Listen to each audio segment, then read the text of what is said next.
Breaking right now, an extraordinary twist in the legal case between Samantha Markle and her estranged sister, the Duchess of Sussex, Meghan Markle.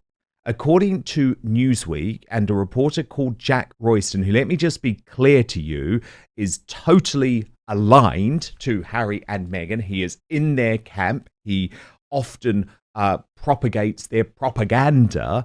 He has reported that Meghan Markle's legal team criticised her half-sister for, quote, erroneously failing to use her royal title when suing for defamation. Jack Royston writes that Samantha Markle has been fighting a years-long libel battle that has repeatedly faltered and is now at the 11th Circuit Court of Appeals. The saga revolves around Meghan's comments to Oprah Winfrey and the content of her Netflix series Harry and Meghan. However, one notable oddity surrounding the case is that it has been waged from the first moment to last with Meghan's name written using the technically incorrect style in the media. So, Meghan Markle rather than Meghan the Duchess of Sussex. Jack Royston goes on. News organisations, including Newsweek, refer to her using her pre-marriage name because that is how she is known to the public. Kate Middleton, formerly Catherine, incurs the same fate. Now, though, more than 2 years after the case was first filed, Meghan's lawyers have finally taken a swipe at how she was described, adding the word erroneously. So this is what the filing seen by Newsweek read. The Duchess of Sussex erroneously sued as Meghan Markle discloses the following individuals and entities who may have an interest in the outcome of this appeal. And the statement is signed by Michael J. Kump, who is Meghan's lawyer. Meghan Markle's life, after stepping back from royal duties, has remained under constant public scrutiny. From her relationship with the royal family to her media appearances, business ventures, and public statements, almost every detail has been analyzed and debated. But now, a new legal dispute has brought her royal title back into the spotlight. According to the video, Meghan Markle is at the center of an extraordinary legal battle where she allegedly insists on being referred to as the Duchess of Sussex, even in discussions involving her own family.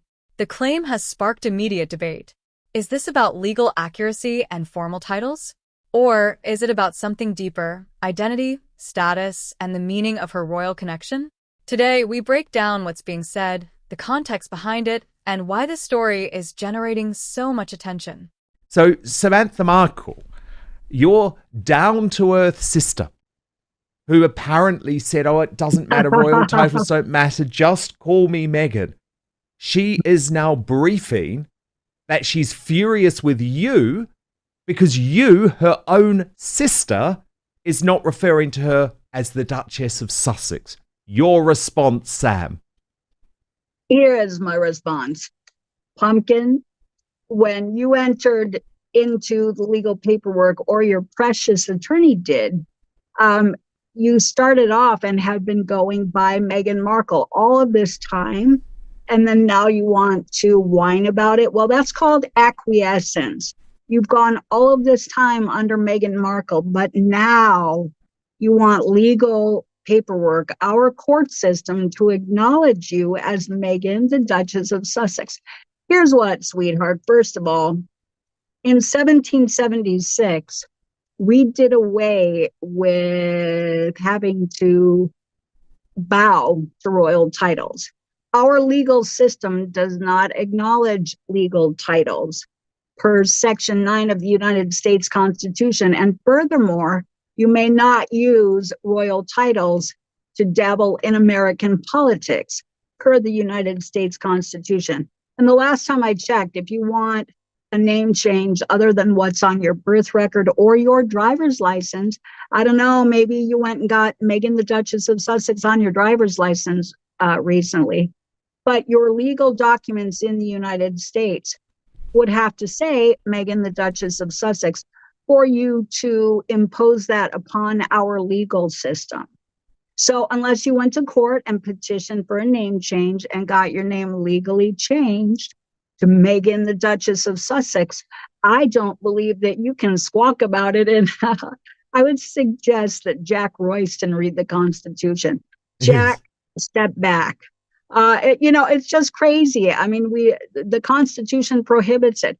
We are not being forced to bow to or accept or address royal titles in the United States, and that doesn't. I don't mean any disrespect to the No, royals across the pond. no, of course. But Meghan is an American. She's American. She doesn't even have royal blood. So I completely agree with Yeah.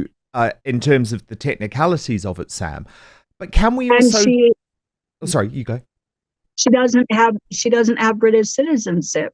No, She never did passed the test. 72 days of royal duty. That's not even a probationary period at a job. And she wants to run around swinging around royal titles. Sorry, homie, don't play that. Let's get into it. The video begins by focusing on the legal dispute itself. And right away, the tone is serious. This isn't framed as casual gossip. It's presented as an extraordinary legal battle, which immediately raises the stakes. The key issue being highlighted is Meghan Markle's use of her title, Duchess of Sussex. The creator suggests that Meghan is actively insisting on being addressed by this title in certain legal or personal contexts. And that claim becomes the foundation of the entire discussion.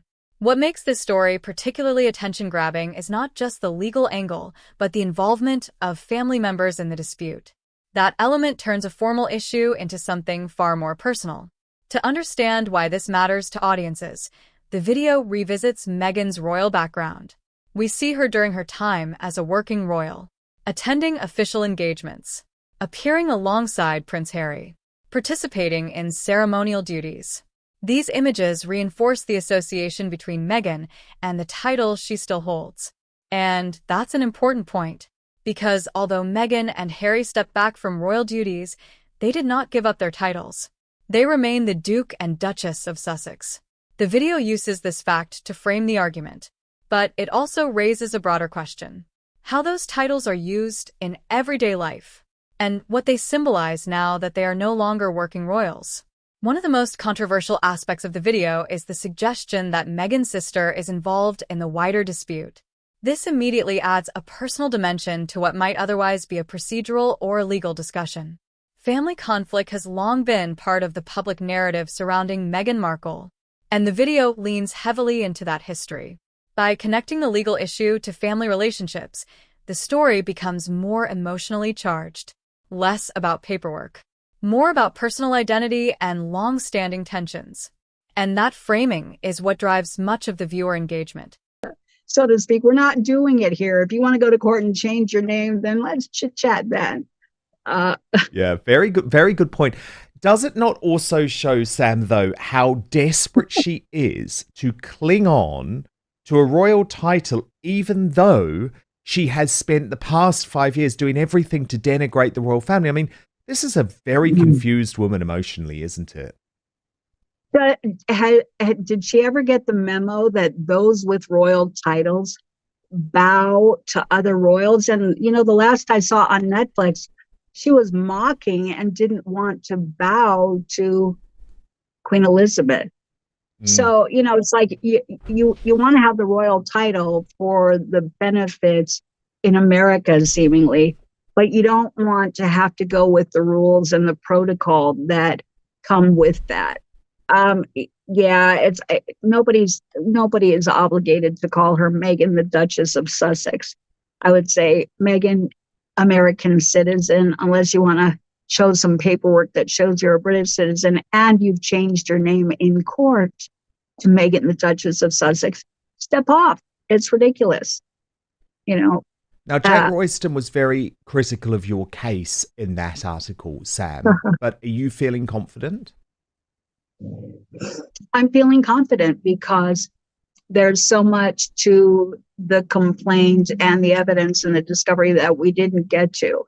But he can't use her flimsy title that we don't even acknowledge in America as, a way to stimulate PR or negatively spin the case. So the case will be heard and advanced the way it will. But that was a cheap shot. It was so stupid, in my opinion. So yeah, we don't do titles in America. Check out the Constitution.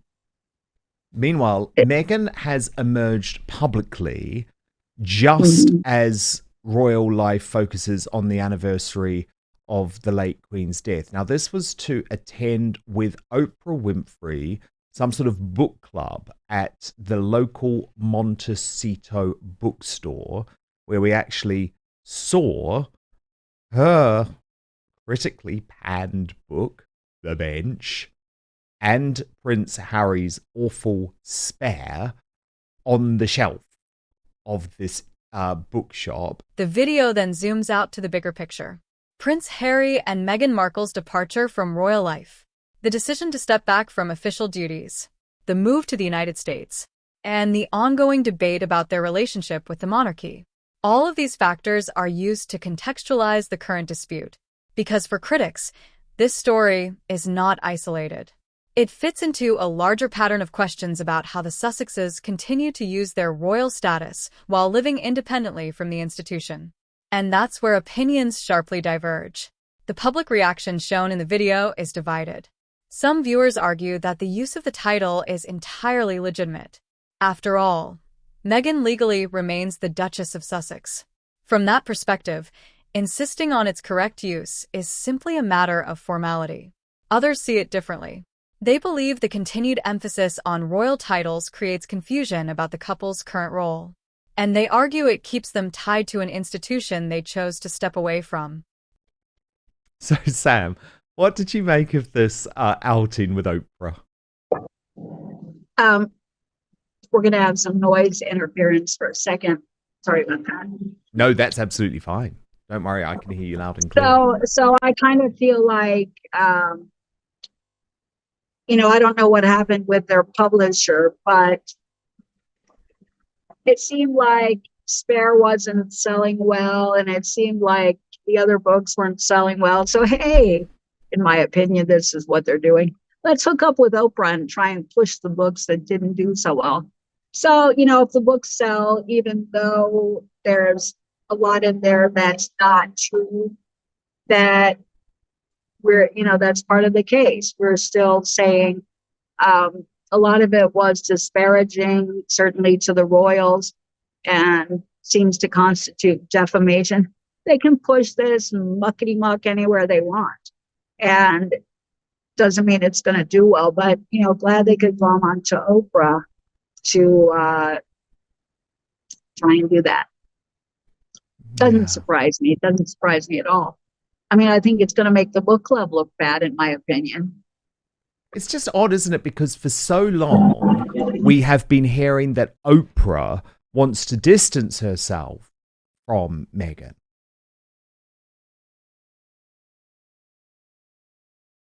Well, if she wanted to distance herself, why would she be allowing her to get close to the book club? Yeah. In other words, that's inconsistent with what we hear, that may be propaganda on either side. So again, in the mainstream media, you really can't tell what's true and what's not, but it's kind of weird that she would be aligning with the book club. Yeah, it's really odd. This divide reflects a much broader debate about monarchy, identity, and public image. As the video progresses, the legal framing becomes more prominent. Court documents, statements, formal language. All of these elements are used to give weight to the discussion. But the emotional core of the story remains the same. Titles, identity, and the question of how much those things still matter after stepping away from royal life. The creator encourages viewers to see this as more than a technical dispute. It becomes symbolic, a reflection of ongoing tensions between personal identity and institutional legacy. As the video reaches its conclusion, it broadens the discussion once again. This isn't just about what Meghan is called in legal settings. It's about how she is perceived, how she defines herself, and how the public continues to interpret her connection to the royal family. It's really odd. Also really weird is something that I've seen some people point out, that Meghan consistently seems to be cosplaying Princess Diana at the moment in terms of her outfit choices. What did you make of that, Sam? That's been going on for a long time, and I don't know what she hopes to accomplish by doing that. I think it looks ridiculous. First of all, in my opinion, she will never walk in Diana's light. Diana was a true humanitarian. She was loved by the world. And I think the opposite is true with my sister. Um, we, we've seen her at several events. I've never heard about large donations. I've never seen a lot of outreach. So there seems to be hypocrisy there that was never a label for Diana. Diana was never accused of being a hypocrite. And she certainly was a humanitarian who loved children, who engaged in, how many causes was she involved in? Truly, that she gave to, that, she was involved with hands-on. And I don't see that here. So I think it's all, in my opinion, for PR. Very good point. Oh, Sam Markle, it is such a joy to speak to you today, and I really hope you're doing well. Thank you so much. The creator leaves viewers with a central question. Does the use of the title Duchess of Sussex represent a simple legal reality? Or does it represent something more complicated about identity and status after leaving royal duties? The video doesn't give a definitive answer, but it ensures the debate continues. Because when it comes to Meghan Markle and the royal family, even something as simple as a title can become a global discussion. But now I want to hear from you. Do you think royal titles should still be used after stepping back from royal duties? Or is Meghan Markle completely right to insist on her formal title being used? Share your thoughts in the comments below. And if you enjoyed this breakdown, don't forget to like, subscribe, and turn on notifications for more royal family analysis, celebrity reactions, and in-depth commentary. Subscribe for more royal breakdowns. Bell.